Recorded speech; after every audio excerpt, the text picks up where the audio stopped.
আফগানিস্তান জিতে গেল ইংল্যান্ডকে হারিয়ে তোমার লজ্জিতভাবে 8 রানে জিতে গেল আফগানিস্তান। আফগানিস্তান কিন্তু জিতে গেল লজ্জিতভাবে হারিয়ে তোমার ইংল্যান্ডকে। এর মধ্যে যদি বলতে যাই, আফগানিস্তানকে শুধু জিতিয়েছে একটা প্লেয়ার, সেটা নাম হলো ইব্রাহিমই কিন্তু 177 রান বানাইছে, 177 রানস বানাইছে, বাম্পার রানস বানাইছে তোমার ইব্রাহিমে। 23 বছর বয়সী সে যুবক, সে বানাইলো তোমার 177 রান, 177 রান বানিয়ে তোমার ইংল্যান্ডকে হারিয়ে দিল। প্রথমে আফগানিস্তান টসে জিতে ব্যাটিং করার চেষ্টা করেছে।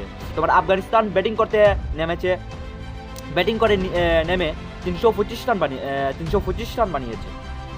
325 রান বানিয়েছে আফগানিস্তান টসে জিতে ব্যাট করে নেমে। এর মধ্যে তোমার ইব্রাহিমিয়া বানিয়েছে 177 রান। আর এদিকে যদি বলতে যাই ইংল্যান্ডের কথা, ইংল্যান্ড কিন্তু এর জবাবে নেমে 370 রান বানিয়েছে। তো বাম্পার খেলেছে তোমার ইংল্যান্ডও। তোমার জরুটে খুব বাম্পার খেলেছে, 120 রান বানিয়েছে। 120 রান বানিয়েছে তোমার জরুটে ইংল্যান্ডের। তো বাম্পার খেলেছে, জরুটেও বাম্পার খেলেছে। এদিকে ইব্রাহিম বাম্পার খেলেছে, এদিকে তোমার জরুট বাম্পার খেলেছে তোমার ইংল্যান্ডের বিপক্ষে। এবং এর মধ্যে বলতে গেলে এর জবাবে নেমে 370 রান বানিয়েছে তোমার ইংল্যান্ড, উইকেট হারিয়ে, তোমার পুরো উইকেট হারিয়ে 370 রান বানিয়েছে। জিততে পারেনি ইংল্যান্ড কিন্তু জিততে পারেনি, আফগানিস্তানের কাছে হেরে গেল। এর মধ্যে কিন্তু আফগানিস্তানের স্বপ্ন পূরণ হয়ে গেল, বলবে কি ভাই কিভাবে? কারণ আফগানিস্তান কিন্তু যদি অস্ট্রেলিয়াকে হারিয়ে দেয়, অস্ট্রেলিয়া ভার্সেস আফগানিস্তান আর একটি ম্যাচ রয়েছে, সেই ম্যাচে যদি অস্ট্রেলিয়াকে যদি হারিয়ে দেয় তাহলে কিন্তু আফগানিস্তানের কপাল খুলে গেছে এবং কোয়ালিফাই করে নেবে। আফগানিস্তান কিন্তু কোয়ালিফাই করে নেবে তোমার অস্ট্রেলিয়াকে যদি হারিয়ে দেয়।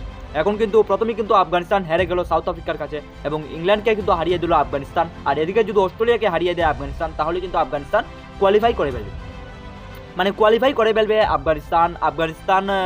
আর এদিকে যদি সাউথ আফ্রিকার খেলা হবে আবার, সাউথ আফ্রিকা আর তোমার হয়তো অস্ট্রেলিয়া তো শেষ হয়ে গেছে, এটা রেঞ্জ হয়ে গেছে, এটার খেলা হবে না। এটার রেঞ্জ ছিল, এদিন বৃষ্টি ছিল, যেদিন তোমার সাউথ আফ্রিকা ভার্সেস অস্ট্রেলিয়ার খেলা হলো, এদিন কিন্তু বৃষ্টি হয়েছে, এটা কিন্তু আর খেলা হবে না, এটা শেষ হয়ে গেছে, এটা আর হবে না। তো এদিকে বলতে গেলে তোমার অস্ট্রেলিয়া আর এদিকে হবে আফগানিস্তান আর অস্ট্রেলিয়া হবে। আর এদিকে ইংল্যান্ড আর সাউথ আফ্রিকা, ইংল্যান্ডের আর সাউথ আফ্রিকা হবে, এর মধ্যে শেষ হয়ে যাবে। এর মধ্যে যদি অস্ট্রেলিয়াকে হারিয়ে দেয় আফগানিস্তান, তাহলে কিন্তু আফগানিস্তান কোয়ালিফাই করে ফেলবে। আর কোয়ালিফাই করে ফেললে কিন্তু আমার মনে হচ্ছে এদিকে অস্ট্রেলিয়া চলে আসবে, নাহলে সাউথ আফ্রিকা চলে আসবে। ইংল্যান্ড কিন্তু আর পারবে না, ইংল্যান্ড কিন্তু আর কোয়ালিফাই করতেই পারবে না। আর এদিকে বলা যাচ্ছে না তোমার কি হবে কি না, এটা এখন পর্যন্ত বলা যাচ্ছে না। গ্রুপ বির মধ্যে আমি বলতেছি কথাগুলো কিন্তু আমি গ্রুপ বির মধ্যে বলতেছি। আফগানিস্তান কিন্তু জিতে গেল ইংল্যান্ডকে হারিয়ে। আর এদিকে যদি অস্ট্রেলিয়াকে হারিয়ে যদি আফগানিস্তান জিতে যায়, তাহলে কিন্তু আফগানিস্তান কোয়ালিফাই করবে। আর এদিকে এ গ্রুপের কথা বলতে গেলে কিন্তু ইন্ডিয়া আর নিউজিল্যান্ড কিন্তু কোয়ালিফাই করে ফেলেছে গ্রুপ এর মধ্যে। আর গ্রুপ বির মধ্যে কে করবে এখন বলা যাচ্ছে না। আমার মনে হচ্ছে প্রথমে ভেবেছিলাম যে অস্ট্রেলিয়া আর সাউথ আফ্রিকা কোয়ালিফাই করে ফেলবে, বাট না, এখন দেখা যাচ্ছে যে আফগানিস্তানও একটা টিম আছে, যে স্ট্রং টিম, তাকেও পেলে দেওয়া যাবে না। আফগানিস্তানও যেতে পারে, এটা বলা যাচ্ছে না। যদি অস্ট্রেলিয়াকে হারিয়ে দেয় তাহলে কিন্তু চলে যাবে, একটি বড় ব্যবধান যদি দেয় তাহলে কিন্তু চলে যাবে আফগানিস্তান, আমার খুব মনে হচ্ছে। এটাও বোঝা যাচ্ছে যে সাউথ আফ্রিকা অস্ট্রেলিয়ার যে একটা ম্যাচ যে ডিলাইড হয়ে গেছে, তাহলে ডিলাইড হয়ে গেছে, এটা কি হবে?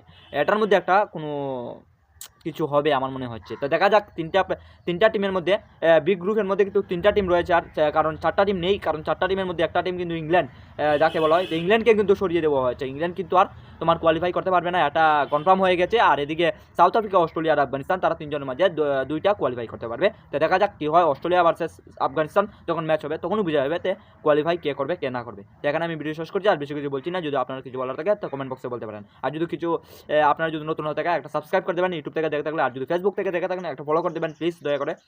এরকম আরও ভিডিও নিয়ে আসতে সবের প্রথমে আমি ক্রিকেট আপডেটস আপনাদের কাছে পৌঁছিয়ে দেবো। তো এখানে আমি ভিডিও শেষ করছি, বাই বাই, টাটা।